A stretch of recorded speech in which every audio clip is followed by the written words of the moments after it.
Wendy Forrest here from the Hackney Society. I'm very glad to be here in Abney Park with Alan Denney, who's been gaining a lot of attention and interest locally for his photos of the 1970s and 1980s, which people are really enjoying. Your photos have now got a big and an enthusiastic audience because people love the fact that they capture the spirit of Hackney 40 odd years ago when we were young, and that they give you that kind of detail of difference so we can see exactly how things have changed. But when you took those photos, you weren't going for a public record, were you? This was something for you. Yeah, no, it was, I was keeping a visual diary, if you like, but I wanted to make a record of life around me as it unfolded. I wanted to take photographs of the physical environment, people, places, events. Yeah, that's what I wanted to do. Well, we're really glad that you took those photos for you, and we're also really grateful that today you've decided to do something a bit special for the Hackney Society. So you're taking us on a trip south along the A10. That's right. And you've gone back to 20 odd locations along that route, and you've re-photographed them so that we can do a real compare and contrast, which is great, very useful for people that weren't here, but also pretty useful for people like me who was here and have completely forgotten. Yeah, photographs, you know, you can get so much history out of a photograph. It's that's why I took them. I wanted to record what was going on, really. So Alan, we're starting with the Winter of Discontent, 79? That's right. This photo was taken in February 1979 during the bin men strike. There weren't any women refuse collectors in Hackney at the time. Hackney was a dump, really, and the bin men strike just made it worse. There were huge piles of uncollected rubbish that gathered over a period of a couple of months. Luckily it was in the winter, so it wasn't too smelly, but this pile that was outside Sam Stoller's, the fresh fishmonger on Stamford Hill, really did stink. It was something that you really wanted to avoid. But this is such a loved facade, so you remember the smell, but the look is really, you know, lots of people love that. Yes. And when we look at it in 79, it was particularly beautiful. Yeah, no, it looks good, doesn't it? It's, there's an old car, there's the fishmonger's still working. The fishmongers. Sam Stoller, that colour photo was a year before. Then there's the, it was a fruit and veg store, I think. And then there was a stationer's, I think, next door. That's all gone, as you can see as we come on to the next picture. And there was a big fire, wasn't there? About nearly 20 years ago, but they put it back the same. That's right, yeah, but they restored it. But if we look at this facade in the next door now, yeah, it's a pity, isn't it? It is. It's gone orange. It's a kosher butcher's. Yeah, they've lost the egg store bit of signage that they had at the top, and they've gone their own way. Probably somewhere that should be locally listed, and isn't yet, because we can see how that might all disappear quite quickly. Yeah. Okay, so shall we move along to the bus stop? Yeah. That's from the other side of the road. Taken from the other side of the road, we're looking south, and beyond the bus, people waiting for the bus. There's a lady with a beehive hairstyle in there, but beyond the bus you can see what used to be called Stevens of Stoke Newington. It was, most towns had their own department stores up until the 60s and 70s, and this was Stoke Newington's department store. You can see the bit on Cazenove Road. There's an empty wreck of a building there that hasn't got a roof on. Not an uncommon sight in Hackney in those days, I'm afraid. You know, buildings were just left to rot like that. And Stevens looks like it was a fairly lovely building compared to what's there now. Yeah. No, it, I guess it was built in the 20s or 30s. It looked like a functional utilitarian department store. Whereas what we've got now, moving on to the next picture, I mean, it just reminds me of the police station down the road, really. It's a bit of postmodernism that just sort of landed in the high street. So that we can kind of regret. But this is a particularly 2020 photo, isn't it? Nobody's there. No, that's right. This is during the morning, looking into the sun there, and I think it was during lockdown, so it was a quiet time. Okay, so back to the 1970s and just outside where we are now. Yeah, just outside. There was this thing called the Stoke Newington Town Guide. Again, these were a common feature of a lot of town centres. There would have been a cabinet underneath the sign with a glass front, and behind that would have been a map of the local area. And to delight local children, there was a row of buttons on the bottom. You could press those to light up where Marks and Spencer's was, or the library, or Stevens if you couldn't be bothered to turn around and have a look yourself. But it deteriorated over the years, and it was just a wreck then. Behind it, you can see the pylon of Abney Park, one of the pylons. It was in quite a state of disrepair. You can see that the windows have been broken and it looks really grubby. But then a year later, in the next photo, you can see that it's been spruced up. It still hasn't been glazed, but the stonework's been cleaned.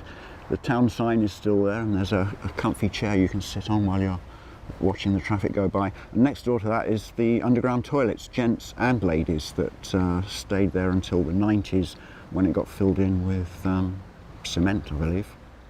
But neither photo really speaks to civic pride, does it? There's a sense of, this is what we used to around here. Well, that's right. I suppose, you can see, the fact that the cemetery was being cleaned up, or the frontage was being cleaned up at the time, reflects, people were seeing value in making the environment look nice. And that was the trust, really, so that was volunteers. Yeah. And tell us about that, because there's something about the cementing of the toilets is to do with the Hackney Brook? Well, I believe so. I think the Hackney Brook runs under there somewhere. It comes up above to street levels occasionally. There was a flood, wasn't there, a couple of years ago. But presumably sophisticated, intelligent water engineers have made sure that it's all safe. So these are toilets that you can't turn into a club or a hairdresser's? No. Because they've got water running through them? I suppose you could chip away all the earth and have a sort of Rachel Whiteread type sculpture representing the toilet. Yeah. Moving on then to one of our most famous buildings, 187. Okay, yes, 187 Stoke Newington High Street. That's in 1979 as well. It's in the winter. You wouldn't have been able to see the front once those trees were in leaf. But it was a beautiful facade. It was built in 1712, I believe, and John Wilmer, the Quaker salt merchant, lived there, and he died there in the 1770s, I think. There's a story that he was buried, he was buried in his back garden, but that he was also buried in his bed with a bedside table and a chair next to him, and also a cord attached to his wrist that went to his coachman's house. There was a bell on the end of it, so that if he wasn't really dead, he could let the coachman know and hope that he'd come and take him out. And I think that for over a century it was the invalid asylum for respectable women? Yeah, something like that. It had sort of institutional role. I think it was also a school possibly there, I think it was a convalescent home for female servants. Okay. Not much medicine, not many doctors, but quite a lot of hymn singing. Okay. But probably, better than what some of the alternatives might have been. Better than the workhouse. Yep, definitely that. The next one, we move into the 20th century, and you can see it's been the building's been Disneyfied, if you like. It's turned into a Thai restaurant. It's called Yum Yums, as you can see on the sign now. Yeah, well, it's you wonder what John Wilmer would say. And what's not obvious at first sight is that it's just the facade, yes? Yeah, that's right. In the 90s, they secured the facade and knocked down everything behind it, which. And you've got a shot round the back that makes that obvious? That's right. Yeah, you can see that was in 1980, I think. That's the rear elevation. You can see what a patchwork of repairs, additions, all sorts of things are going on there. I think a building detective would enjoy studying that, but it'd be even better if we could see it in real life, but it's gone. Absolutely, and so this is it today. Yeah. It's just a sort of bland, But bland. it's evident that the whole building really has disappeared except for that frontage. That's right. And I think there had been a magnificent oak staircase in the original building, all sorts of fittings, mantelpieces, all that. I think they were all stripped out and looted in the 60s. So let's find some people. Looking across the street, Alan, Okay. who did you So get this here? is going down the high street. This is, it's just some Jewish guy walking up the high street with a little suitcase. And you can see on things that aren't there anymore. There's the Midland Bank, which is a post office now. There's Curtis's Shoes, that isn't a shoe shop anymore. And then there's Woolworths at the end, yeah. So do you think he's necessarily Jewish or is he just hip? That's a kind of pork pie hat there, isn't it? Yeah. I think I think he's heading for Stamford Hill. Right, but we remember Woolies well, don't we? All gone, and we've got an equivalent young man of today. Well, yeah, that's taken from more or less the same position, really. But this guy's got the modern accoutrements of a mobile phone and a Costa coffee, strolling up the high street. So times change, but young men still stroll up the high street and get on with That kind of purposeful way. Yeah. And looking again across the road, we've got a derelict shop there. Yeah, I think this was the co-op on the corner of Brook Road and the High Street, just opposite where the post office used to be. I think it may have been a butcher's or a grocer. No, not a grocer. The people that sell baker. It was a baker, I think. You can see a poster there for Albert Chambers. He was an evangelist. He's still going. He's got a church or a chapel on Glyn Road. It's a single-story affair with an asbestos roof. He doesn't use the big tent anymore. And posters for the Rainbow, which is now Evangelical Church. That's right. But was a big venue with James Brown and Zappa and all Marley. Yeah, up in Finsbury Park. Big night out for us. Yes, yeah. And Third World, they were a sort of world music band.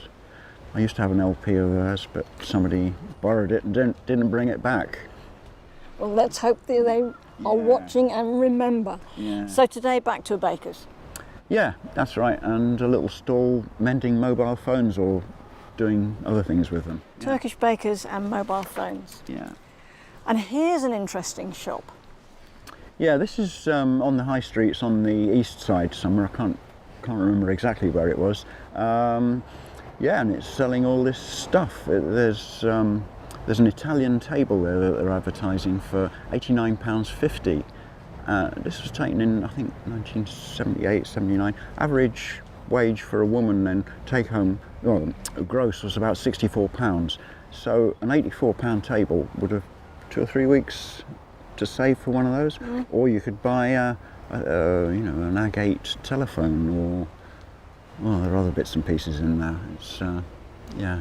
There were quite a few shops like that in Stoke Newington. Well, I was living just round the corner at that time, and I have no memory of that shop at all. Okay. I guess I wasn't in the market. No. But today, actually, it's... This recent photo it continues the Italian theme. It's a shop called Italian Home Furniture. It's actually on Kingsland High Street. Now look, I'm half Italian, and I can tell you that this sort of stuff, you might see it presented as sort of ironic kitsch in a gallery in Milan, but you wouldn't see it in an Italian person's home. So, but somebody's buying it. Somebody's buying it for 40 years. Somebody's buying it. I know. Okay. Well, horses for courses, isn't it? Yep, a mystery. Yeah. So, Alan, we're sort of halfway along, and we've seen piles of rubbish. Yep. We've seen heritage buildings gone to ruin, and we've seen dodgy furniture. But now we're coming to what was probably the horror. of 1980s along this strip, which was the police station. That's right, yeah, this is Stoke Newington Police Station. It's sort of 1880s London yellow stocks, rather grim, grey exterior. It was common knowledge that the police from that station controlled the drug trade down in Dalston. They were known for their violent racism. It was a scary place. It had a scary reputation. It was brought up in Parliament, wasn't it, by I think Brian Sedgemoor, who was Hackney South MP then. Yeah. And there was a big an inquiry. Well, there was there were several internal inquiries that took years and years to. I think 30 or 40 police officers were moved. The custody sergeant shot himself in a cell in Chingford Police Station.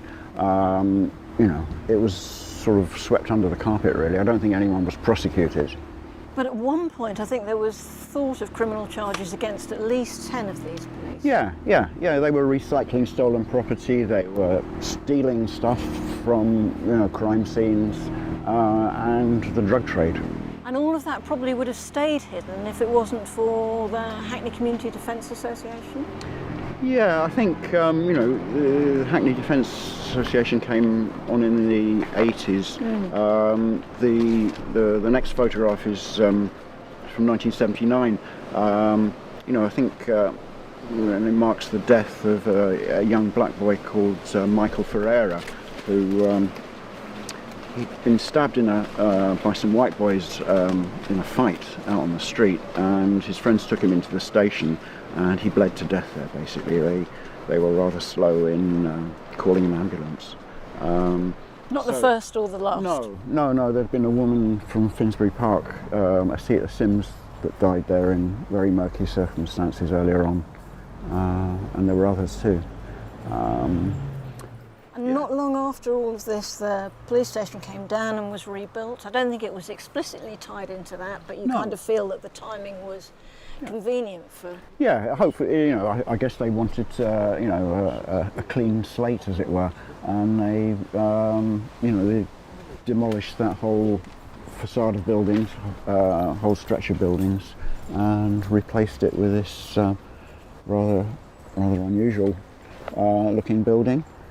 Great cavernous dark spaces opening up in the front. Not very welcoming or friendly sort of building. And it's still the Metropolitan Police, still institutionally racist, and the police officers don't reflect the community that they serve. They're all young white men. Still demonstrations outside, but luckily not about local deaths. No, but this involved Hackney resident. It involves Stoke Newington police officer. It's the death of Rashan Charles in 2017, down by the waste, further down the road. Okay, so a continuing story. Shall we go on to the old people? Yeah. And we're not such a continuing story. We're a shrinking part of the population, aren't we? We are indeed. A growing population of which we are a smaller and smaller part. Yeah, that's right. And these people are, they when I was in my 20s and 30s, these are people that were the older generation, white working class. They'd gone through the Depression, the war, post-war austerity, and then Hackney fell apart in front of them. The big factories moved out, the little factories closed, there was no work, their children left London because there wasn't any work, their neighbours left, their friends left, and they were left isolated and unhappy. There was a lot of unhappiness and sadness in that community, and the National Front got quite a lot of support in the south of the borough from these people. A bit of continuity here. We've got our fashion retailers. Yeah. Perhaps not quite as we would recognise it today. No, but serving local needs nonetheless. It's Hackney had lots and lots of junk shops.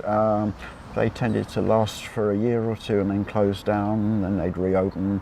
And here you can see the contents of somebody's flat that's probably died recently. It's been cleared, it's been put on the pavement. You can pick up a nice gas fire, a fridge. There's a radiogram there. Yeah, I know. And they took payments from the DHSS, which was the Welfare Benefits Agency at the time. So, you know, if you're unemployed, you could furnish your new flat or your new squat by visiting one of these places. And I bet that radiogram would actually shift quite quickly today. Yeah. But now it's a Turkish hairdresser. I think so, yeah, it's called Perceptions. It's, yeah, it's a hairdresser. The shop next door is still a plumbing supplies shop though. And thinking about the Turkish community, you're going to take us on to a demonstration. That's right. Yeah, we're on the other side of the high street now. We're on Stoke Newington Road now, aren't we? This was in 1984, I think, late 84. This was just after the deportation of the Hasbudak family. They were mum, dad and 2 young kids, lived in Stoke Newington. The children, 6 and 8, they were born in Britain. They went to William Patton Infants. Their parents were selected for deportation, and there was a campaign mounted by the school, the head teacher, NUT, parents, demonstrations, petitions, all to no good. They were deported, and this was a demonstration, I think, the month after they were sent back to Turkey. It's Turkish workers protesting about deportations. You can see there's the quality used clothing store. Again, these were a feature of high streets. You could buy, a suit for £8 there, all sorts of men's clothes. These sorts of shops have disappeared now. Charity shops have done for them. Well, it's rebranded as vintage. Yeah. And this is the same streetscape today, looking appropriately bereft, really. Yeah. Tell us about the Baptist church. Yeah, that's the Baptist church. That's just up, just down the road a bit further. Glory to God in Hackney, it says. To the right, you can see what used to be a church hall, the Baptist church hall. It's quite large, but it got demolished, and they built a block of flats there, which you can see in the next photo. And this church, I think it's listed now, but it's just shrunk over time, hasn't it? That's right. It keeps losing bits of itself. That's right, yeah. But it's got a very active congregation, I believe, and right. It's well used. So. And here's another, what's now a faith location. That's right. This is what used to be the Astra Cinema. It had closed in, I think, 1983. I think that's when this photo was taken. Just before, yeah. Yeah. This is a Sunday morning photo. You can see a man asleep on the steps there. It was quite unusual to see street sleepers in the 80s and 70s. Yeah. This guy probably just got too drunk to go home. And just next to him, you may not be able to see it, there's a poster for one of Frank Bruno's first fights. But the Turkish community saw an opportunity here. They purchased the building and set about turning it into the Aziziye Mosque. They fundraised locally, and I think they had substantial contributions from wealthy people in the Muslim community, and they turned it into a spectacular turquoise mosque, which you can see at the end there. So rescued from kung fu films and soft porn. That's right, yes. To one of the most celebrated mosques in the country. Absolutely, yeah, it's a beauty. Yeah, it is. And what you can't see is that they built another dome over the central auditorium. You can't see it from the street. You have to go around the back or be on the bus. And talking of beauties, here's one that's been kept, really. Yes, yeah. This building has survived.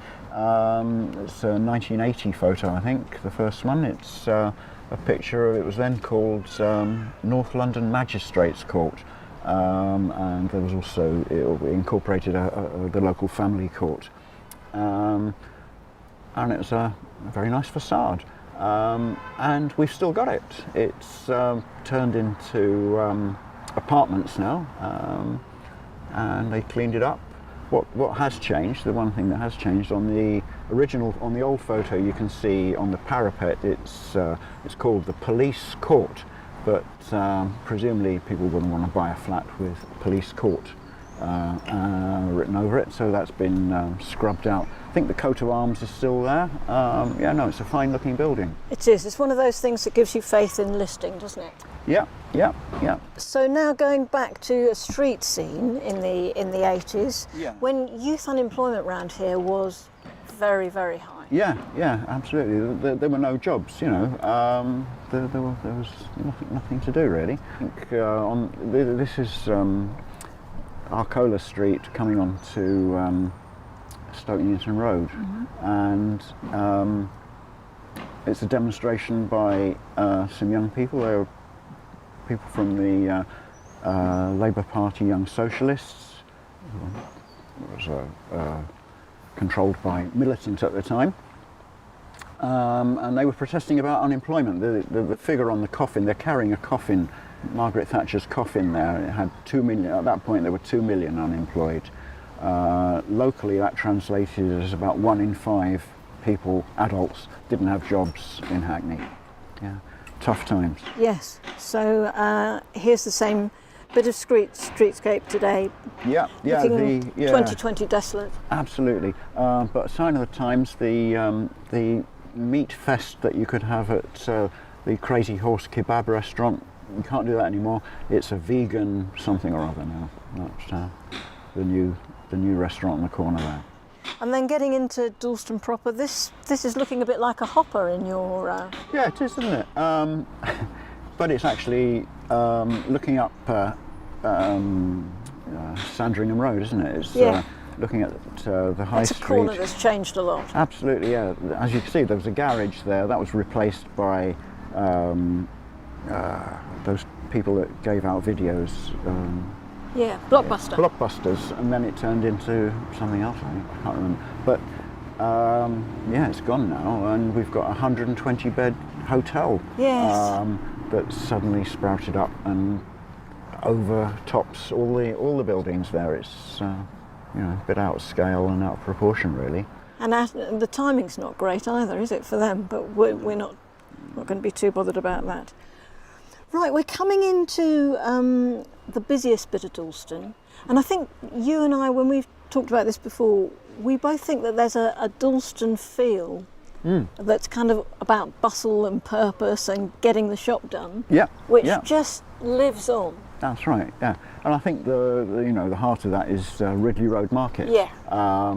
It attracts people from all over North and East London, as well as local people. So of a Saturday, it's it's quite a place to be in, and there's a spillover onto the streets. It's a great place, great meeting place. Families meet. It's a proper town centre, really. So this bus stop just opposite Winchester Place, you've got the black and white from the old days and the colour from now, but actually they're not that different, are they? No, it's more or less the same. People they weren't wearing masks in those days. You can also see in the older photo there's a poster that says foot pump. This was a Saatchi and Saatchi poster for the Conservative Party. This was the leader of the Labour Party at the time was Michael Foot, and they're suggesting that if Foot got elected, then inflation. It's a Tory joke. It worked. She came in with a 140 odd majority. Well, I'm glad you explained the joke there. Sometimes Tory jokes need explaining. Then we're going on to Kingston Passage, and again some continuity, because that Boots is still there, looking very much like it did 40 years ago. Yeah. This is that's Winchester Place there. It's looking up the Great Canyon of the High Street, unobstructed by tall hotel buildings. I remember the first time I drove up from the city up the High Street. It was like going along a sort of a brick canyon. These Victorian buildings looming out. It was quite impressive. I loved it. Good. and I came back. We love it still. Mm. This was the Dalston town guide, so Yeah. that matches to the one that we saw outside Abney. That's right, and this one was still intact. The buttons, it's in shadow, you can't see it properly, but it's a map of Dalston, and all the shops are marked out on there, and children could press the buttons and the lights would come on. The map, you can the whole thing is actually has been preserved in Hackney Museum. It's been cleaned up and the lights work now, but the map is still upside down. Rather strangely, the north is at the bottom of the map and south is at the top. Oh, there we go. And the shot across the road is looking still quite recognisable, isn't it? Yeah, mostly. The pub on the corner's still there, but beyond that, in the old photo, you can see it used to be called the Dalston Theatre. Huge, great building, turned into West Indian club in the late 60s, the Four Aces. And sadly that was all demolished despite a very active campaign to try and keep the building and the Georgian shops that run along Dalston Lane. But Plenty for regret there. yeah, they've gone now, so they've built these tower blocks. And then you're just going to take us briefly over Bullthorn Road, and we've got Heading south. some of Kingsland Road. I think it's a fairly grand bit originally of Kingsland Road, Kingsland Crescent. Yeah, Not looking great in your photo. No, it's looking, people working in there. It's, a fine Victorian terrace, crescent rather. And, it was full of small workshops, factories, mostly rag trade, but also making shoes, all sorts of other things going on in there. Signage all over the front. It was a sort of a busy place. But as we deindustrialised and all the work left Britain, the factories went, and it was tarted up, and it's now accommodation again. It's turned into residential flats. And that's quite a common cycle, isn't it? So this was something that was, fairly grand residences built in the 1790s, all workshops and sweatshops when you took it first, and now back again to flats and I think media studios, that sort of thing. I think so. And there's a Russian club in the basement. But the Russian club is a media studio. Oh, is it? Oh, okay. I think it I is. haven't been down there. I think it is. Okay. Yeah. And finally, our final stop, and a beautiful one. Yeah. Russinorbe, you could say. This is the City Garden mural on Kingsland Road. It's just down. It's on the west side of the road. It's on just down from the museum, I think. And it was a mural that was painted and made by Freeform Arts Trust, working together with children from Randall Kramer School and Shoreditch School. The mural was finished in 1981, and it's a lovely scene. Market gardens, allotments, people gardening. It really brightened up that bit of Kingsland Road. I think it's beautiful, and it's hard to believe that it was ever like that, but you go back to the C.A. Matthews paintings of the 1850s, and it was. Probably not quite so lovely as that, but certainly Market Garden and Brickfield. That's right. Yeah. And it's gone. It deteriorated over the years, and I don't know, within the last 10 years I think it was completely scrubbed off, and it's just a memory now. Well, Alan, that was great. So thank you very, very much for that walk. And I think it makes sense that we started in Abney, which over decades of volunteer work has improved hugely to the point that the Lottery Fund is giving us millions to make it even better. So that just shows what can happen. Yeah. But this reminds us that things can also slip away. That's right, we have to be vigilant. There's a lot of valuable stuff out there. We need to look after it. We do. So people should buy your book, and they should join the Hackney Society. That's right. Yeah. There was a time when all the green and little houses with their beauty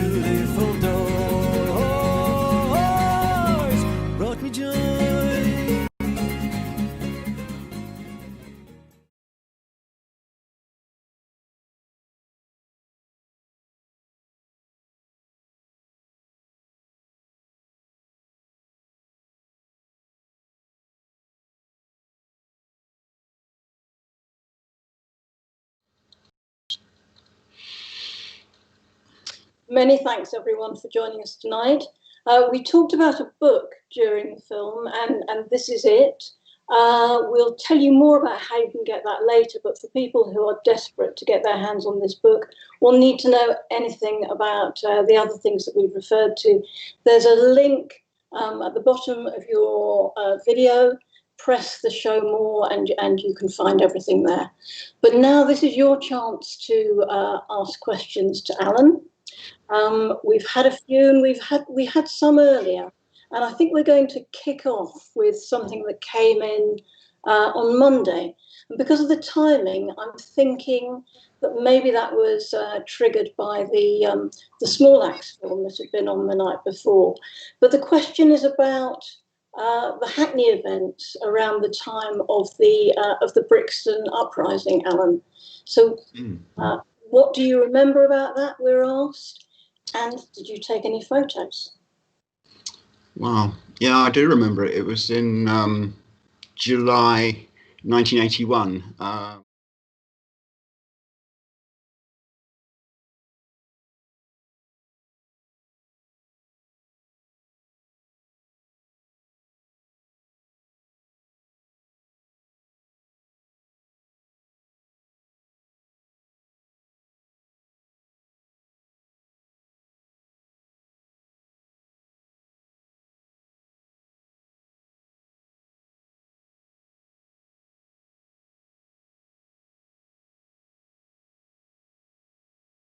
Handsworth or Toxteth or in Brixton.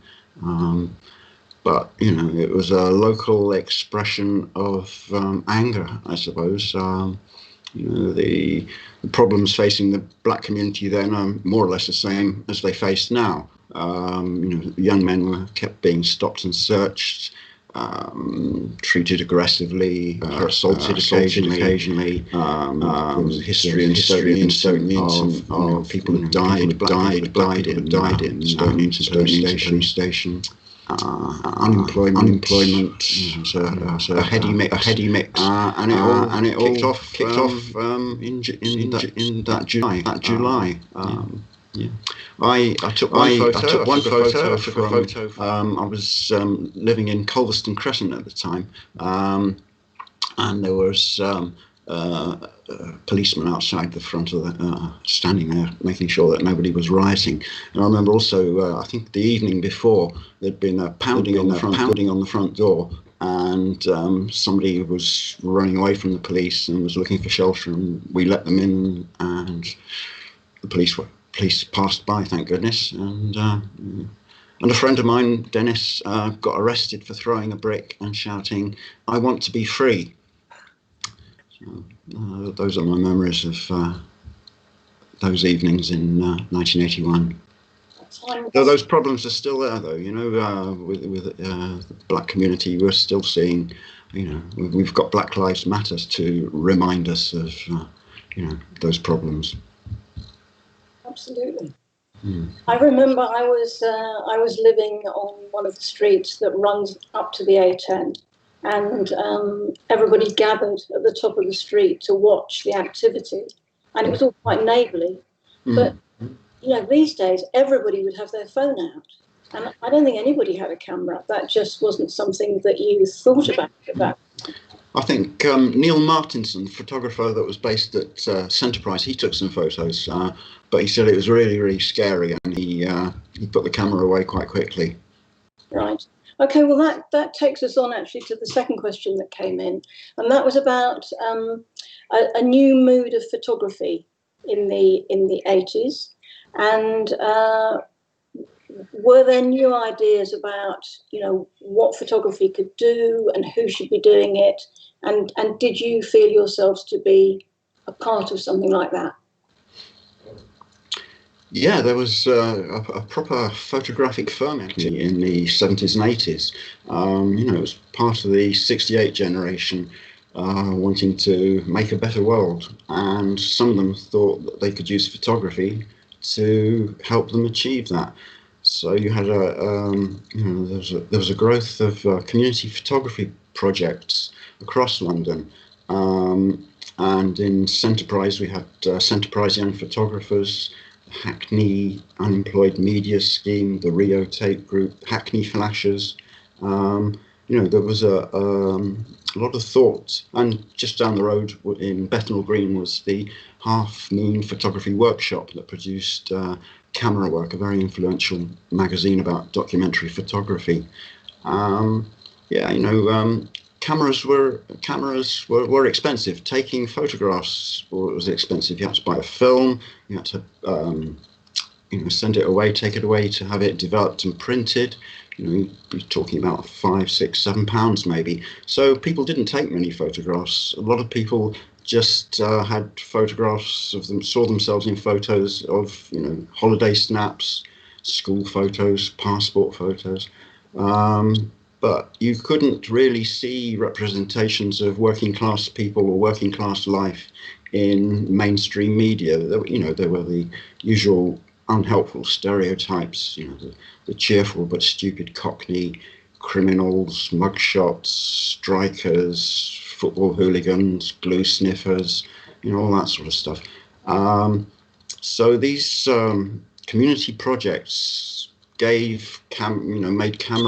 taking photos accessible to young kids living on council estates, and helped them to photograph themselves, their lives, and they used these photos for exhibitions. Some of the stuff went into pamphlets that were campaigning for better housing or against racism. They made posters, postcards. There was a very lively scene going on, and I suppose I was on the outside of this. I had a day job. I took photographs occasionally, but I didn't have the resources to take huge amounts of photos. So, but we swam in the same sea, I suppose, and I took similar sorts of photos.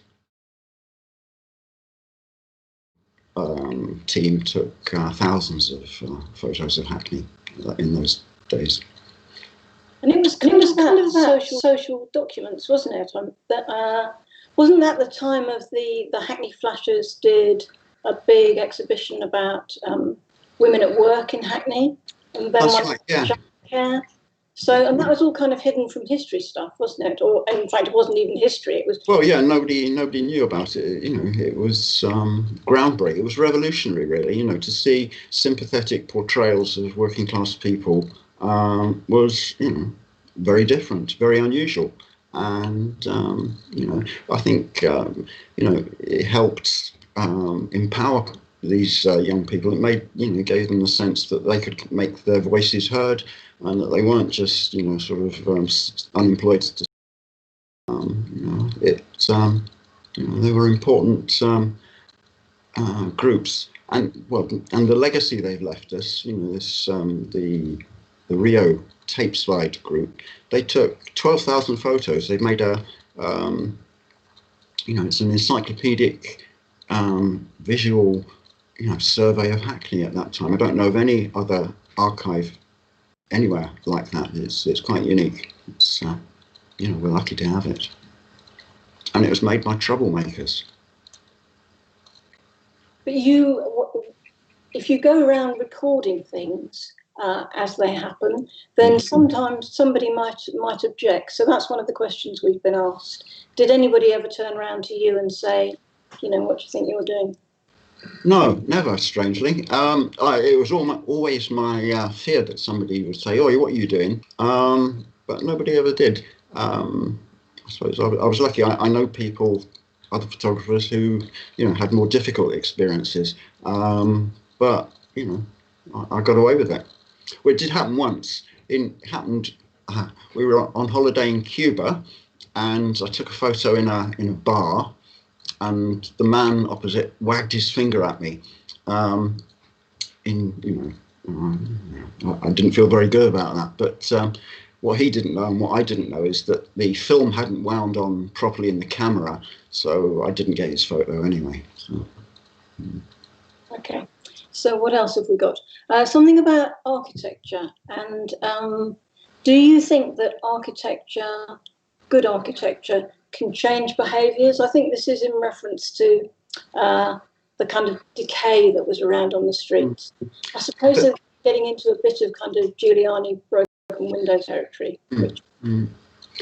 I think bad architecture that's badly maintained, can make people feel bad. It's if you walk around streets that are full of tinned up houses with broken roofs, if there are front gardens full of rubbish, that's not going to make you feel very positive about how you feel about yourself or where you live.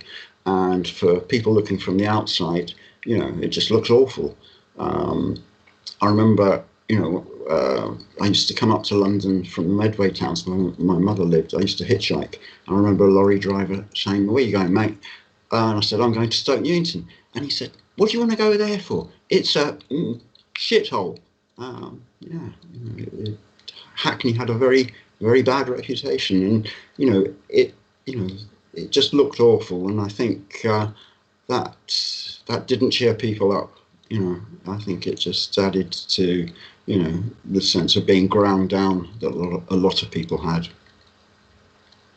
So things like the mural were particularly important. And somebody's asked, can you tell us a bit more about the people that made that and about what else they made? Yeah, Freeform. They were a group of artists that settled in Dalston Lane. They had a shop front there. That was in the early 70s. They were artists. They were funded by the Arts Council, and they worked closely with Hackney Council, local communities, local schools, and they negotiated things like murals. Well, we saw one there. They ran festivals. They ran the Hackney Marsh Festival that ran for several years in the late 70s. They constructed the Hackney Grove Garden that used to, next to the town hall, Hackney Town Hall, I think a building was demolished and an open space was left for a few years, and Freeform turned it into a weird and wonderful garden. They also, I remember going to a May Day event in Victoria Park. They did an amazing pyrotechnic fire event. It was, and they worked. They did stuff out of London. They did festivals in Manchester, Newcastle, and Liverpool, I think. So they were very busy people. In the mid 80s, and they were run as a collective. And like a lot of collectives at the time, problems started arising. There was a split, effectively. There was some of them wanted to continue being a collective, whereas others wanted a more managerial sort of approach to things. Similar thing happened at Time Out magazine, and again down at the Half Moon Photography Workshop. Seems like left-wing people are always arguing amongst themselves, and they're still going. I think they've got an office on Richmond Road, but I don't think they've got any particular involvement with Hackney at the moment. Right. Well, that's good to know that there's still something going on. Alan, I think this is a good one to maybe wrap up on, because Sam Roberts has said, well, given what you just described about how rare it was to take photos and how kind of ubiquitous photographic activity is now, what do you think is going to remain of all of the millions of photos that are now being taken? And maybe I can wrap up into that. Do you think there could be something like the Tape Slide project today? Yeah, I suppose with digital cameras and camera phones, everybody is a citizen photojournalist potentially. But there's an awful lot of stuff out there, and sometimes it's just difficult to find your way through it. I think part of the problem for the photographer is that images get put up on the internet, but the photographer then loses control of them. There's no way of captioning them, putting them in context. It's I think for photographs to mean something, or to bring out the meaning of photographs, I think you do need words and you do need contextualization. And I think we're just, at the moment, it just seems like we're getting a huge rush of images, and they're just sort of washing over us. Some of it'll stick, some of it'll stick. But I think I'd rather have a situation where everyone can take a photograph, rather than just people who can afford an expensive camera and getting your films developed. I think that's progress. Okay, let me just ask you one extra thing. We've been asked, do you have any other photo archives that you could recommend? Photo archives of Hackney. Well, there's the R.A. Gibson archive. R.A. Gibson was a high street photographer. He worked from 1952 to about 83, and he was on Lower Clapton Road, just opposite the Round Chapel. And he left an archive of 150,000 negatives from the 50s to the 80s. Most of it's studio stuff, but there's also lots of events, so it sort of starts off, and it reflects the changes in Hackney. The first photos are white working class, secular Jews. There's bar mitzvahs, there's Jewish weddings, and then gradually in the 60s you start seeing black faces. You see people, nurses in uniform with a diploma. The archive is at Hackney Archives. They got it there. Yeah. I worked on that for a while, helping them unpack it. Fascinating stuff to see all this stuff that hadn't been seen for 60 years. Yeah. And there's a lot now in Hackney Archives that's much more accessible, because there's a whole new way of getting at it. So that's something that people will probably want to have a look at. Yeah. Okay, well, this seems like a good moment to move to the messages from our sponsor. And maybe just to start with your book, Alan. So this one, how can people get hold of it? There are all the details. And it's definitely something that's highly recommended. So, Alan, thank you so much for coming along tonight and for working with us on this. It's just been a joy, and I've certainly learnt a huge amount from you. So, thank you. My pleasure. Talk about our next event, and that's going to be with Laurie Elks, and Laurie can go back at least as far as you and I can. And he's going to take us on a tour of the Lee Valley Regional Park, travelling, as you do, through space and time. And Laurie helped to set up the Lee Valley Association in 1978. And he's going to take us through highlights of, again, decades. But you can see some of Laurie's very attractive photos that he'll be showing us there. And we have, the Hackney Society has a special Christmas offer on its books. So there are 3 books there that are discounted: Hackney, the Portrait of a Community, Hackney, an Uncommon History, and Hackney, Modern, Restored, Forgotten, Ignored. All great books. It's a really good deal for £30. And they will come delivered to you as long as you're in Hackney. So hopefully people will take up that offer. And again, that's something that you can click on the details or go onto the Hackney website, Hackney Society website. And finally, you can join our mailing list, the Hackney Society mailing list, and get notice of all these events and various other things that are going on locally. Again, do that on the Hackney Society website. And of course, we'd love people to join the Hackney Society. So we hope to see you again at the next event on January the 13th. But in the meanwhile, do keep in touch and do join us. But thank you very much, everybody, for joining us tonight.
that no matter